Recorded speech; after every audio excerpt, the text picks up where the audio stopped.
Suryati dari kelas IAT 4B. Kali ini saya akan membahas tentang ejaan bahasa Arab dalam Al-Quran dan juga penyempurnaan rasam Al-Quran. Baik, untuk yang pertama yaitu tentang ejaan bahasa Arab dalam Al-Quran. Kekeliruan yang menahun dan semakin banyak permasalahan yang dihadapi negara-negara yang baru muncul mengakibatkan banyak terjadinya perubahan secara dramatis dalam ketentuan ejaan. Adanya mempertahankan keganjilan dari pengalaman masa lalu, sedangkan ejaan yang lainnya jadi barang aneh atau kuno. Fenomena yang sama terjadi dalam bahasa Arab. Beberapa suku menyebutkan kata hatta dengan atta dan sirot dengan sirat dan sebagainya. Dan hal ini disebabkan oleh banyak perbedaan dalam bacaan yang terkenal. Sama juga ya, waw, alif mempunyai dua fungsi sebagai konsonan dan vokal, sebagaimana dalam bahasa Latin. Masalahnya adalah bagaimana penulisan dan penyalinan Arab dulu menggunakan tiga huruf ini memerlukan perhatian yang khusus. Metode mereka walaupun kelihatannya rada memusingkan, namun cukup jelas bagi mereka. Di Madinah, Nabi Muhammad SAW mempunyai penulisan yang banyak berasal dari beberapa suku dan tempat yang sudah terbiasa dengan dialek dan ejaan yang berbeda-beda menurut adat masing-masing. Contohnya, Yahya berkata bahwa dia melihat surat yang dibacakan oleh Nabi Muhammad SAW kepada Khalid bin Sa'id bin Al-As yang memuat beberapa kejanggalan, seperti kana ditulis kauna dan hatta dieja hatta. Banyak juga buku yang menyinggung tentang ejaan yang janggal dalam Mushaf Utsmaniyah dengan lebih detail lagi, khususnya dalam mengenai contoh-contoh ejaan yang menyeleweng. Abu Al-Fat As-Salabi juga menemukan manuskrip Al-Quran yang penulisannya menggunakan dua ejaan yang berbeda pada kata ala, contohnya ala dan ala. Perubahan ini tidak menyebabkan kehancuran teks, melainkan justru menekankan beberapa huruf hidup yang telah ditiadakan atau dibuang untuk penggunaan singkatan. Al-Farsi meninggalkan persahabatan al-hajj tanpa kesan negatif. Kembali merujuk pada Al-Quran, kita menemukan bahwa kata-kata qalau tercatat sebanyak 331 kali, sedangkan kanau sebanyak 267 kali. Jumlah seluruhnya ada 598 kata, mengingatkan bahwa Ubaidillah menambahkan ekstra 2 alif di setiap ini mencapai sekitar 1200 huruf ekstra. Jumlah 2000 sebagaimana kemungkinan besar hanya dikira-kirakan saja ya. Riwayat Ibni Abi Dawud mengalami kekurangan dan isnadnya itu juga lemah, menyebabkan banyak ilmuwan yang menolak. Tetapi ternyata apa yang menjadikan Ubaidillah salah dalam membuat naskah pribadi tak ada tujuan lain kecuali hendak menjadikan sesuai dengan kaidah ejaan yang berlaku. Di awal surat Al-Baqarah juga ada 4 contoh ya. Kebiasaan sebagaimana besar mushaf yang dicetak sekarang mengikuti sistem ejaan mushaf Utsmani.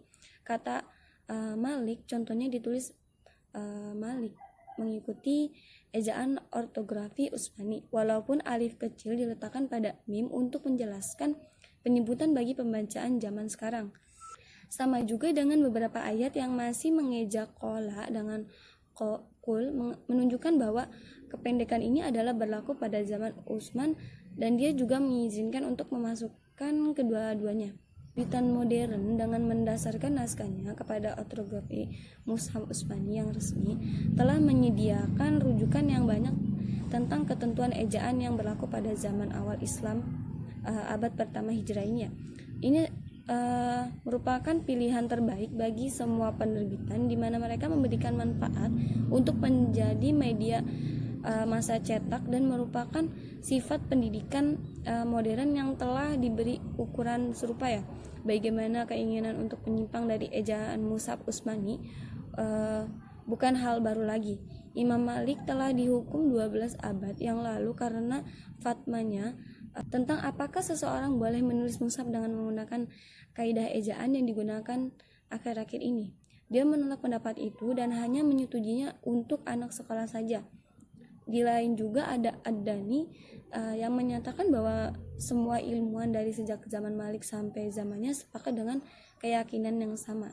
Malik juga telah ditanya tentang huruf hidup tertentu yang tidak dibaca di dalam mushaf, itu tidak mau menghilangkannya. Abu Ammar memberikan komentar bahwa ini merujuk pada tambahan huruf hidup yang tidak dibacanya. Mungkin itu yang dapat saya sampaikan untuk ejaan bahasa Arab di dalam Al-Quran ya pada Mushaf Utsmani. Selanjutnya yaitu penyempurnaan rasam Al-Quran. Islam semakin meluas dan semakin banyak orang non-Arab memeluk Islam. Berbagai kekeliruan dalam pembacaan teks Al-Quran di kalangan pemeluk baru Islam semakin merebak.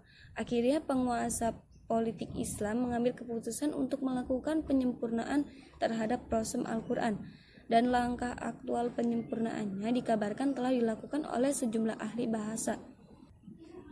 Pada umumnya disebutkan bahwa masa kekhalifahan Muawiyah ibni Abi Sufyan, langkah tersebut mulai dilakukan. Ziyad ibni Samiyah yang ketika itu menjabat sebagai gubernur Basra meminta Abu Aswad al-Du'ali agar menciptakan tanda-tanda baca dan membubuhkannya ke dalam mushaf untuk menghindari berbagai kekeliruan pembacaan yang ketika itu semakin masif ya. Ad-Du'ali tidak langsung mengabulkan permintaan Ziyad pada saat itu karena sebagaimana kisah-kisahnya yang bertalian dengan introduksi hal-hal baru terhadap Al-Quran. Misalnya pada kisah pengumpulan pertama Al-Quran oleh Zaid ibn Thabit, takut berbuat bid'ah. Namun suatu ketika Abu Du'ali mendengar sendiri orang keliru membaca bagian Al-Quran.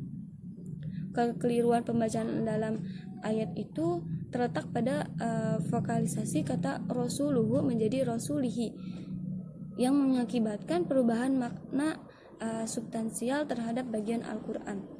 Ketika bagian Al-Quran itu dibaca secara benar sebagai Rasuluhu, maka maknanya adalah sesungguhnya Allah dan Rasulnya berlepas diri dari orang-orang yang musyrik. Tetapi ketika kata itu dipelintir menjadi Rasulihi, maka maknanya akan berubah menjadi sesungguhnya Allah akan berlepas diri dari orang-orang musyrik dan dari Rasulnya. Melihat kekeliruan ini sangat fatal ya, karena Ad-Du'ali lalu menghadap Ziyad dan menyanggupinya permintaan untuk melakukan penyempurnaan terhadap rasam Al-Quran. Kemudian memperkenalkan tanda-tanda vokal yang penting, yakni titik atas huruf untuk vokal fathah, titik di bawah huruf untuk vokal i, kasroh dan sela-sela atau di depan huruf untuk vokal u dhammah, 2 titik untuk vokal rangkap atau tanwin, dan untuk konsonan mati itu sukun, tidak dibubuhkan tanda apapun. Tanda-tanda vokal ini dalam penulisan mushaf diberi warna yang berbeda dari warna huruf-hurufnya ya. Mungkin itu saja yang dapat saya sampaikan. Kurang-kurangnya mohon dimaafkan. Semoga bisa bermanfaat, terutama untuk saya yang menyampaikan dan juga untuk yang mendengarkan. Cukup sekian. Wallahu muwaffiq ila aqwamit thoriq. Wassalamualaikum warahmatullahi wabarakatuh.